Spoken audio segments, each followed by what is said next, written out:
Welcome to Spaghetti on the Wall, where we throw ideas, see what sticks, and nurture those that do. I'm your host, Armando Leduc, an actor, entrepreneur, and coach, giving you insights that light up your world. We're here to explore the realms of business, marketing, and life, serving up a shot of inspiration with every episode. Ready to make ideas stick and grow them into something great?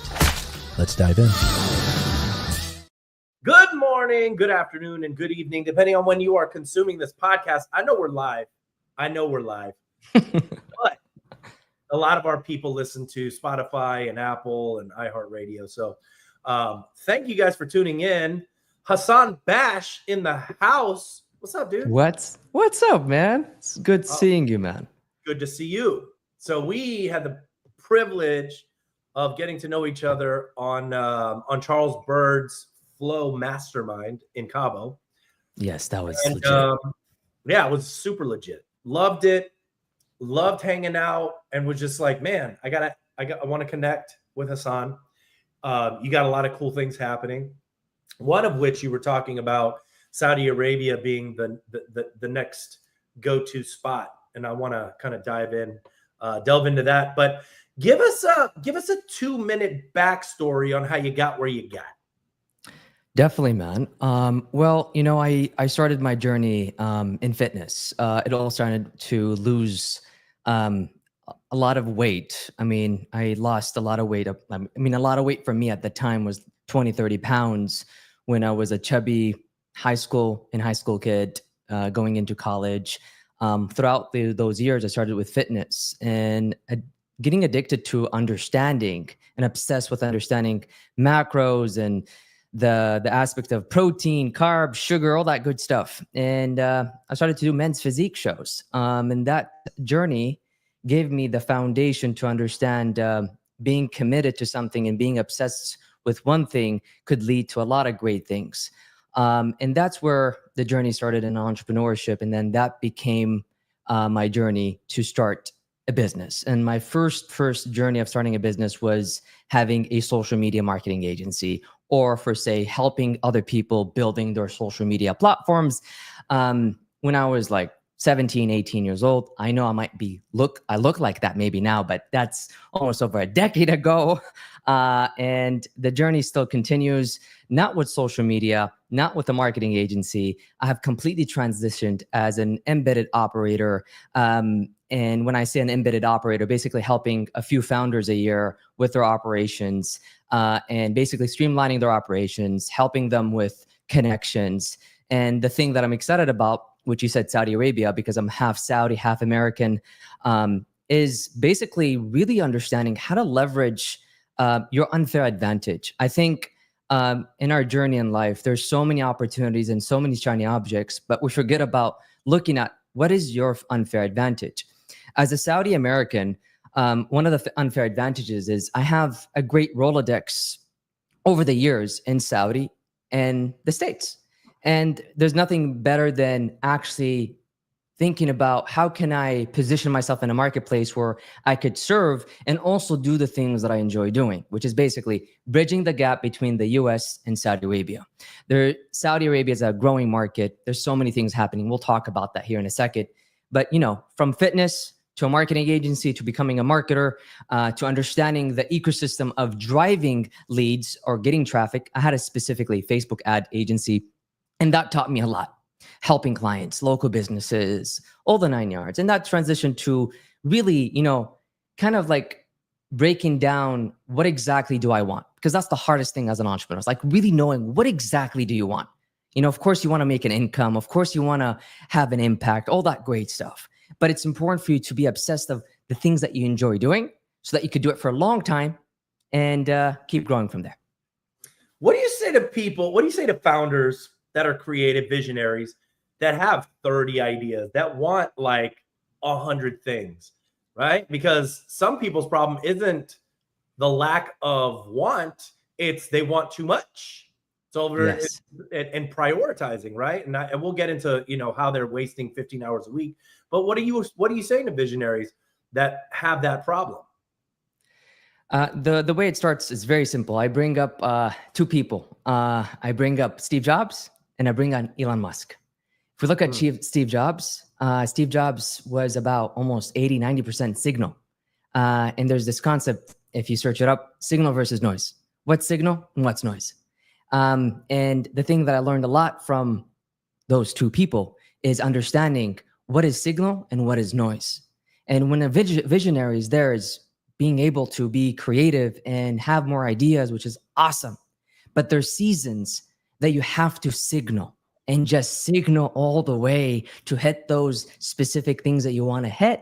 If it's metrics, if it's KPIs, if it's goals, if it's consistent rhythms, whatever that is understanding what is signal and what's noise. It's really hard.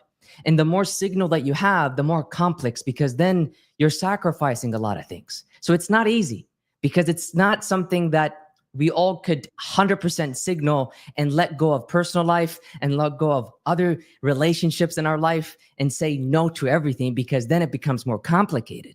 So if you look at Elon, 100% signal, 100%.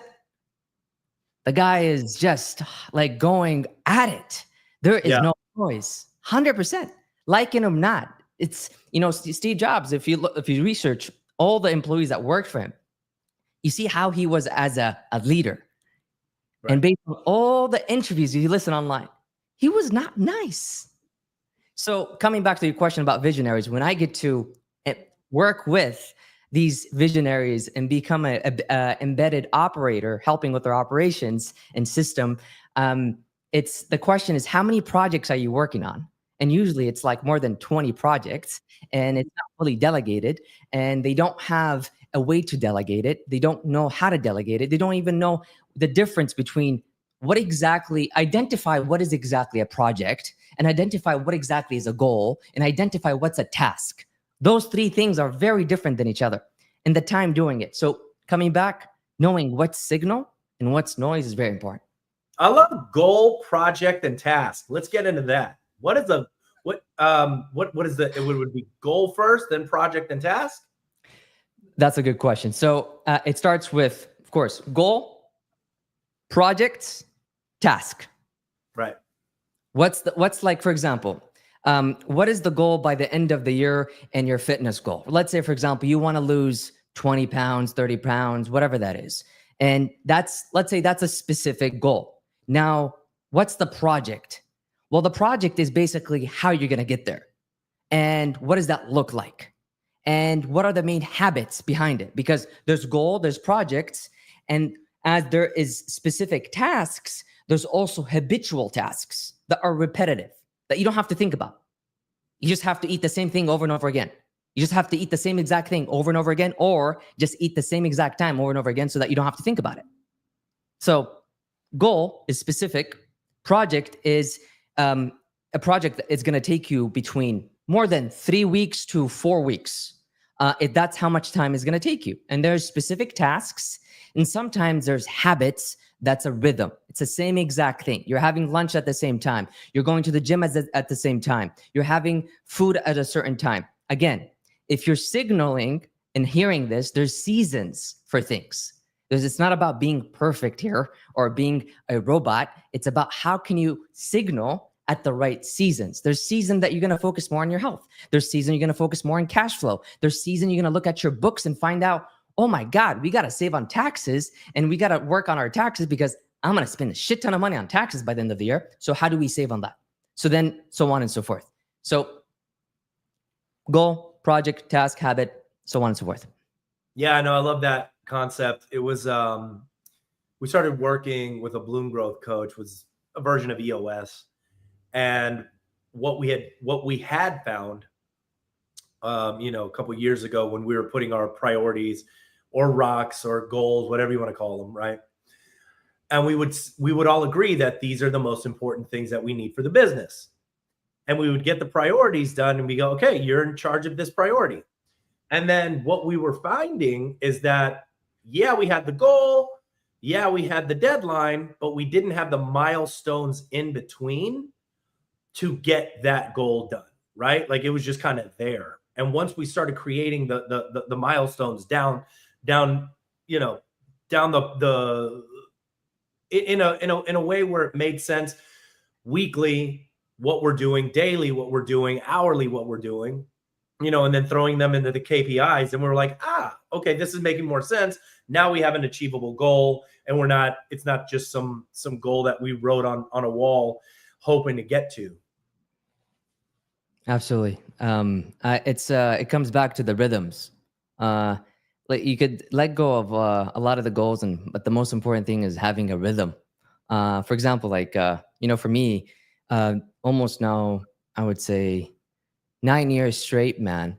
The most important, if you ask my team, if you ask my personal people around me, family, whatever that is, what's the most important thing for Hassan during the end of the week? It's his space to do his weekly planning, the space of doing the rhythm of weekly planning. And for me, that's a lot better than I could forget about everything else. And if I just spend 20, 30 minutes and having the space to have that habit, to look exactly what my next week looks like, reviewing the past week, what's good, what's bad, and what can progress, and then moving to the next week and just moving forward. And there's progress. And that's the thing that has helped me so much in my journey. Other than talking about a lot of these rhythms, but definitely resonate with the milestones, 100%. Let me ask you this question. So you prep the goal. This is what you want. You're going in, you're doing the thing. Then you go to Flow Mastermind and you start learning about a new AI piece, or you start learning a new implementation strategy, or you start learning something that you're like, okay, we've all agreed that this is the most important thing. But then you hear that this is something that's really working and really happening for somebody. And you're like, I want to implement this.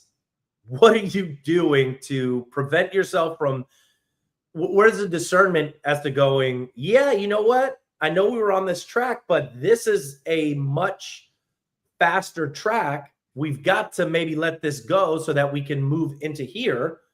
And it's, for me, it's happened a handful of times where it's been a good decision, right? And then it's happened more often than not that it was not the best, right? To like get off this track, you know what I mean? But when I did, and the decisions that I made to move into that implementation, that new get shiny object, for lack of a better word, yes, it worked out, right? And it worked out great. So how are you finding the discernment to go, hey, no, guys, I know that this is important. I know that this could work, but we're staying here. Or do you stay there?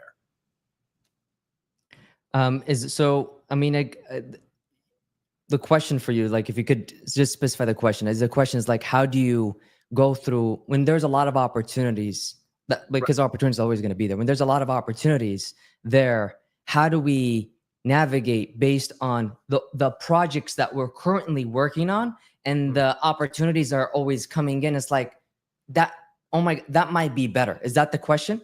Yes. Okay, so there's a process of how we process opportunities and how we process challenges, and how we me and my team every single week. There's of course always opportunities. This is a great example. Let's say there's a few different ways to get more customers. There's running Facebook ads, running YouTube ads, or maybe going to the right events, or maybe getting on the right podcast, or maybe doing Dream 100 and building relationships, or maybe all these different opportunities, great opportunities, right? Now, which one do I do? Do I do all of them? It depends on your capital, depends on how much people you have on your team. But now, when you have already planned out quarters, or you already planned out the quarter, you have your KPIs, you know exactly what you're going to do in that specific thing. And sometimes there's going to be opportunities that, I didn't look at it that way. And that's why you have to assess. And I assess weekly, I assess quarterly. Very simple. And assessing, is this checking in? Is this opportunity signal, or is it noise? Can I move it to the next quarter? Can I review it at the end of the quarter to process with the team? Can I ask a coach? Can I ask a consultant? Can I ask my peers? Can I ask the mastermind that's around me to get some feedback You need some feedback loop, processing, some data so that you can make a decision. Because now it's like too many projects, too much noise, less signal, you're spread out thin. Tell me the definition of signal. I've heard it here and there, but I haven't really gone into, obviously understand what noise is, but give me the definition for signal. Signal is goal-directed actions. I would say goal-directed actions. If it's in business, what's the main aim of us in business? If I asked you, on your side, like what's the main kind of goal having a business? What's the main goal in having a business? Yeah. Yes. I would say to help. Okay, that's one. What else? Make money. Okay, perfect. So these are great two things: impact and also make more money, right? So very simple. You just answered that. So that's it. So signal to you, because the reason why I asked the question, because it's very important. When I said goal directed, I could say, is this a revenue generating activity? To some people, it's not based on revenue generating activity. It's based on, are we impacting enough? Are we retaining enough? Are we saving enough? Depending on exactly what's the goal directed action, which is the signal. Because it's very important. It's not based on what I'm saying. It's based on what you want that is goal directed for you, not for me, for you specifically. For you, having a business is serving. Second is making money. For other people, it could be the same, right? At a high level. But in the project, goal directed is very different for everyone. Does that make sense? Oh, yeah, it definitely makes sense. Obviously, so then you're basing it on the vivid vision. You're basing it on the core values of the company and the founder, obviously, to make sure that when these things do come in, I've got a creative mind. So I'm always, my mantra has always been like purge, marry, and simplify, because I feel like I can do it all, right? I've got this opportunity and that opportunity, but driving my, it was really cool. Do you know the 6 Types of Working Genius? Yes, I heard. Yes. It was cool because once I figured out what my strengths were and my genius were, then I could find out where I needed to live so that I'm not giving my organization what they call organizational whiplash, right? Where I'm like every week coming in going, this is what we're going to do now. And now we're going to do this, right? It's like, no, slow it down. That's your job during the annual meeting. That's your job during quarterlies, and obviously if there's things that are not happening and not working, then we got to change things on the spot, to make it go. Here's a question for you. When you're A/B testing something, right? Mm-hmm. Because maybe it's a new process and you're going, we really don't know enough to make a decision. So we have to go forth and do the thing, but we have to create tests and data. And how much time are you giving yourself to test it out before you go, yes, let's go all in, or let's cut our losses and bail? So, I mean, I love what you said. If let's say, for example, it's testing something around growth. Well, you could test it for 30 to 60 days, depending on exactly the tactic or the strategy. But you could test it within 30 days to know if it's going to work or not. Sometimes, depending on the strategy, it might take 3 months. And it's always a good idea to have an agency partner that you're able to work with, so that you're able to test. Let's say, for example, you want to test an ad. You could run $1,000. You can run $100 and see the data. Is that enough data? I don't know, depending on the product. But you could test it for 30, 60 days and see the data based on that. Now, if it's a complete different thing, then that needs more time. It just really depends. But if it's ads, if you're running ads or anything like that, or is a sales process, you got to test it. Sure. What about a new software, right? Like my project manager is over here, who's also my sister. So she would, so she would love to have this conversation, because I'm like, I am really done with trying to have a project management software, and then a CRM, and then a meeting software, and this. I'm like, why can't we just move everything into one place so that we're all speaking the same language and we're all in there. But she's like, well, but there's so much more capabilities with this process, with this software than this software, you know. So what are you saying when you're like, hey, well, let's try this out, and is this working? And yes, we may have to let go of some things in order for those things to move. When you cut your losses, you know, how are you gathering all of the data to make the best decision for the company? This is a great topic because it happens all the time with a lot of different project management tools. For example, let's say there's Notion, there's ClickUp, there's Monday, and all these different software tools. And you're trying to decide which one is going to be right for me. And that's where the analysis paralysis happens. And you start watching YouTube videos and looking at like, oh, this does this does that. Oh my God, I could customize that, this and that. At the end of it, who's going to leverage it and who's going to use it? The visionary is really not going to look at it. He's going to look at the main thing, okay? So it doesn't matter. What matters is who's going to use it, who's going to lead it, who's going to use it. And that person that's going to use it needs to make a decision on using it. So, because this is something that I went through so many times. I spent a shit ton of money on building a custom system on Notion. I spent a lot of money, okay? And knowing that I spent a lot of money, but if the team is not using it and I'm not using it, there's no point.